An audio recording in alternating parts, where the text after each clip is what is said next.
Live from our studios, here's Property TV. I'm Ian Thomason from Thomason Property at Clayfield, and I'd like to welcome you to our first Property TV session. With me today I have Gavin McInnes from Yellow Brick Road, and we'll be talking with Gavin shortly about what's happening in the financial world. But in the meantime, I'd like to take you to Kevin Turner for this month's property update. Thank you. Well, I'm pleased to say that the median house price and sales numbers held up very well in the months leading up to December. This, of course, was despite the fact that we had 6 almost consecutive rate increases. We also had a federal election, and then we had that period that followed. Agents are reporting fairly tough market conditions. This is due mainly to the fact that we have a lack of committed buyers, which really means that sellers are having to meet the market. Now, those in the industry are still very confident about Queensland's future going forward, largely due to the fact that we have continual ongoing population growth, massive investment in infrastructure, and of course the benefits that are flowing from the multi-billion-dollar resource industry.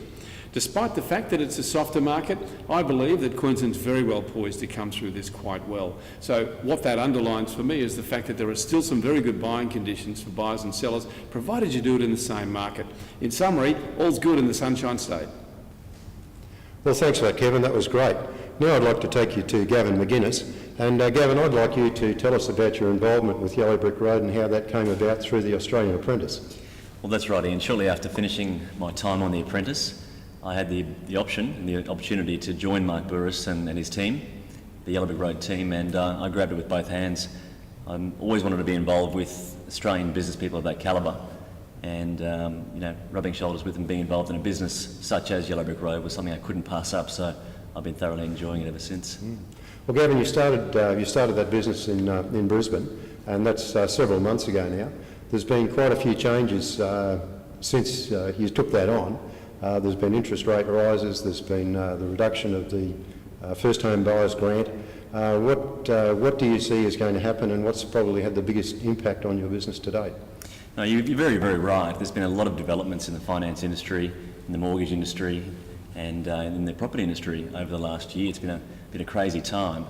But we opened the door in the Brisbane office in April, and since then there's been a lot of developments. One of the big changes, of course, recently was the removal or the eradication of the first home buyers grant that really helped those first home buyers to get in onto the property ladder. Now, I really have found that in my business and finance industry as a whole, there's less first home buyers around because they just haven't had the ability to jump into the property market.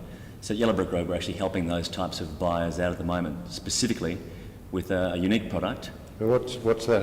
How are you doing that, and how are you getting that out to the people, and how does it help? Well, the thing is, the first home buyers grant obviously helped those first home buyers to get their deposit together. It's difficult to save a deposit for anybody these days. We understand that. Now, a lot of the big banks, the big four, and many other lenders require genuine savings.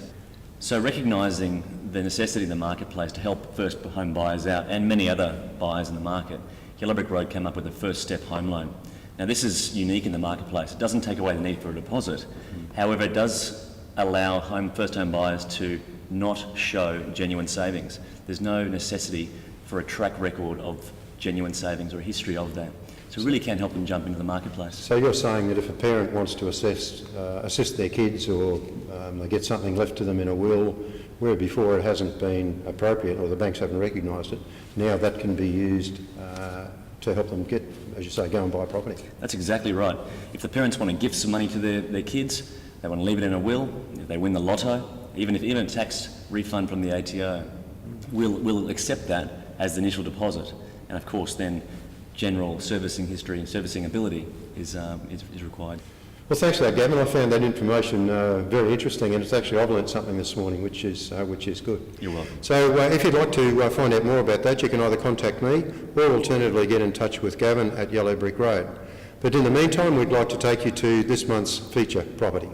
One of Brisbane's most sought-after addresses, 22 Twig Street in Indooroopilly, is situated on prime Brisbane riverfront.